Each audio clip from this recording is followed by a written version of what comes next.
This is Ed White, All-Pro Offensive Lineman in the NFL, and you're listening to The Grueling Truth.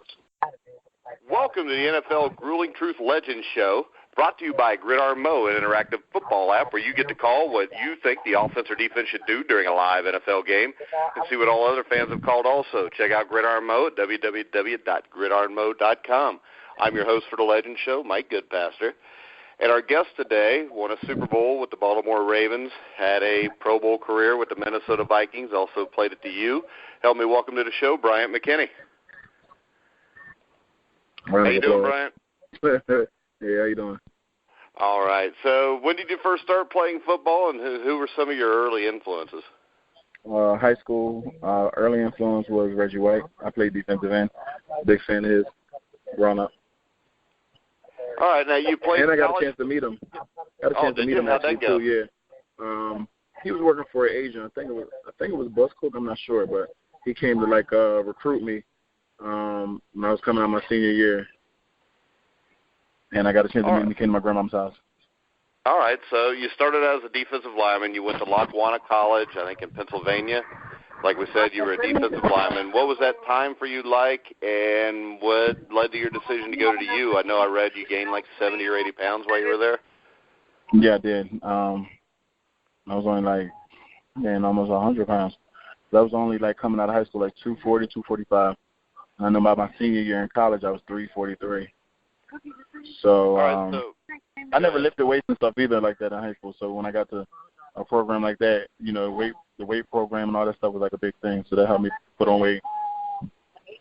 All right, so you get there, you transform to an offensive lineman. I know they redshirted you your first year. Your offensive line coach there was Art Kehoe. You want to talk about the influence Art had on you? Say it again. You want to talk a little bit about the influence that Art Kehoe, the offensive line coach, had on you? Lemonade. The importance of what? Sorry, there's a background noise in here. The importance of your offensive line coach, Art Kehoe, in your transformation. Oh, actually, him and Mario Cristobal kind of played a good role. Art Kehoe kind of gave us our foundation. And Mario Cristobal actually took time with a player like me and Brandon Carey and went over extra film and showed us stuff. So I would say a combination of both of them. All right, and the head coach when you first got there was Butch Davis. You want to talk a little bit about your relationship with Butch? I had a great relationship with Butch Davis. Him and Pete Garcia were the reasons why, and Art Kehoe, the reason why I came. Butch was a coach that I think a lot of people respected. They had a certain amount of fear, of Butch, as well as respect, and I think that's what made him a great coach. And I think he did a great job, and I feel like a lot of those teams that, went on to play, great, were his teams actually, and just, another coach was able to take over his success because he did a great job recruiting. All right, so like we said, you redshirted your 99 season, you played 2000, but that brings us to 2001. The U is considered one of the greatest teams of all time, if not the greatest team of all time. You want to talk a little bit about that team and the kind of talent that team had? I think if you look at all the the stats and everything from that 2001 team, all the people that became first-round draft picks, the Pro Bowlers, and then went and played, 8 years or better in the league, I don't see any other team that's done anything better, and we probably won the most Super Bowls with all those people as well compared to any other team. So if you want to go by numbers and the fact that we went undefeated and won a national championship, then that is the best team ever. Yeah, I think that team ended up with over 40 guys that ended up spending some time at least in the NFL. Definitely. So, people keep saying it could be one of them, but if you look at whatever everybody else did as far as when they left school, I feel like our class is the best. Well, the people to say it could be one of them are 95 Nebraska fans, stuff like that. So yeah, they're the only ones you got to convince. But let's talk a little bit about your draft day. You were drafted, I think, the 7th or 8th pick, first round of draft by the Vikings. What was draft day like for you back then in 2000? Draft day was an experience. We were just coming off the 9/11 experience, so we went to see, Ground Zero. We went to the fire station. We went to the stock market and rang the bell. We did a lot of things leading up to the actual draft day. Getting to be back there in New York with your family was an experience as well. And then going to Minnesota, and I kind of wasn't sure where I was going to land in Minnesota. So Miami to Minnesota is a big difference. But yeah, I was able to, yeah, and I was able to adjust, after, being there for all that time. All right, so how big of an adjustment was it going from the NFL to college football? I mean, it's debatable, actually, with the Viking team you went on, that your college team might have had more talent. They could have, very possibly. But it's a big difference because in college, everybody's like more brothers, and in the NFL is more business. So, like, when you lose in college, you take it, like, to heart, like, kind of carry what you always doing, but in the NFL, it's kind of like get over and let's focus on next week. So it's a little different mentally. All right, so your first training camp, were there any players that kind of took you under your wing, or was everybody kind of standoff? No, what's crazy is no, I didn't really have anybody that kind of, I feel like when I got there, they assumed I knew everything, and it was just like, do whatever. Right. I didn't have that person that showed me like, oh, get in the ice tub and this will bring your legs back, or get stretched out. I mean, that came later in my career with Ray Lewis and stuff. Yeah, well, I mean, I think that's one of the reasons why the Vikings weren't real successful when you were there, too. If you look 2004, you guys made the playoffs. You upset the Vikings at Lambeau Field. What do you remember about that game? You said the playoffs? Yeah, the playoffs again, the playoff win in Lambeau Field. I thought we played them a lot in the playoffs, actually. Which one? I mean, we only played them once in the playoffs? Yeah, the 2004 when you guys beat them 31-17 at Lambeau Field. Oh, okay. I mean, that was kind of like 12 years ago. That's kind of hard to remember. Like, I've been in the playoffs a few times. I feel you, Brian. I still have a hard time sometimes remembering what I did yesterday. Yeah, so it's like that one playoff game is a little hard to remember. All right, so you guys get Brett Favre, 2009. What do you remember? You remember anything about Brett? Anything stand out? I remember everybody not being sure what to expect when he comes in. Is he going to be a good teammate? Is he going to be like a diva? I remember I was watching him come in because they had a helicopter following him from the airport coming to the training facility. And then I remember seeing, I forget which quarterback it was at the time, we seen his number get swapped at lunchtime, and he wore number 4. And we knew, okay, this is official because he's not wearing number 4 and is not in his locker anymore. So we knew Brett Favre was coming.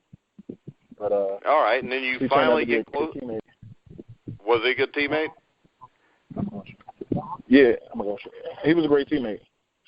All right, so he leads you guys to the 2009 NFC Championship. I know you left Minnesota for Baltimore after 2010. I know you didn't leave on the best of terms, but what made you decide on the Ravens? Was it Ray Lewis, Ed Reed? It was definitely Ray Lewis. He kept calling my phone. But him and then the combination of being able to team back up with Ed Reed, too. So, that played a big part on it. And then I just wanted to kind of see where I fit in with the team. I knew they had Michael Orr playing left tackle. He got a whole movie about him being a blind side. I wasn't trying to play right. So if he agreed to move over, then I could come. So he agreed to move over, and then I went. And then that first year we went 12-4, and then we lost to New England in the AFC Championship. After that game, Ray Lewis was like, oh, don't worry, we'll be in the same situation next year. Me wasn't really sure if we could be in the same exact situation next year. But guess what? Next year we was in the same exact situation. And we beat New England that year in New England, and then we went on to win the Super Bowl. Yeah, so what was that like to finally win a Super Bowl after all those years in Minnesota, coming up just short in 2009? I mean, it had to be special for you. It definitely was. I mean, that was my 11th year playing, so it's finally, that's the reason you play is to win a Super Bowl. So finally achieved that goal. That was the last thing I needed because I was already, made the Pro Bowl and stuff like that. So that was the last thing that was left was to win the Super Bowl. So to finally get that, my career, and especially it was my 11th year. So going into that game, I was like, listen, I don't know how many more opportunities I have for this. Me and Reed was talking, you know what I mean? We won one together in college. We were like, let's just go ahead and try to win one, on this level together. And then that was just our main focus. All right, yeah, you played for John Harbaugh, who I think is one of the best coaches in the NFL. You want to talk a little bit about John Harbaugh and the differences between him and Minnesota? I think John Harbaugh had a great team. You know what I mean? You had great leaders in there, like Anquan Bolden and Ray Lewis and Ed Reed and others who were able to kind of assist him on putting together, a great team. I feel like the coaches did good jobs, putting together game plans and stuff like that. But I feel like I have to give a lot of credit to some of the players that were in there who kind of stepped up and rallied around. That's just like my team, my senior year. You know what I'm saying? We had Coach Coker. I feel like a lot of the credit was really to the players kind of holding each other accountable to winning. And I feel like that's what you have to win these championships. Can't everything else but then fall again, back on the you coach. got a lot of coaches, Bryant, that won't let players have that much control either, though. Well, he did, and I mean, maybe he did because Ray Lewis was there, because Ray Lewis was there before him. You know what I mean? Ray Lewis was the second player drafted to the Baltimore Ravens, so it's kind of hard to overpower that. Yeah, but also, I mean, a great coach knows when to back off and let his players kind of patrol stuff, too. So that's what I'm saying. That's why I'm going back to the players, where I feel like the players that did a great job kind of, being the officials in that locker room, because all right, so what led to your retirement? Were you just tired and done, or?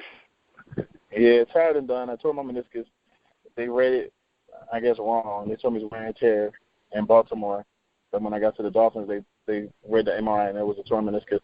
And I just won a Super Bowl, and I was in that environment. Didn't feel like I would be in a hunt to, win another one. Kind of happy with what I had done and was ready to just move on and focus on other things. All right, so looking back, is there anything you wish you would have done different, or are you happy with the way your career went? No, I'm pretty happy with it. I enjoyed the time, while I was there, and moved on.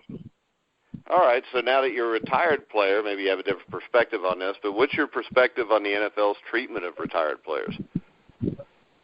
I'm actually going up there next month to D.C. to sit with the NFLPA to learn a little bit more about it, because they have other things that have developed, and they want to kind of, inform me, and then I'm help them to spread the word to, other players that's around the league that are retired. Yeah, I think it's definitely getting better from what it was. Definitely. That was part of the purpose of the holdout, too, to make the situation a little better.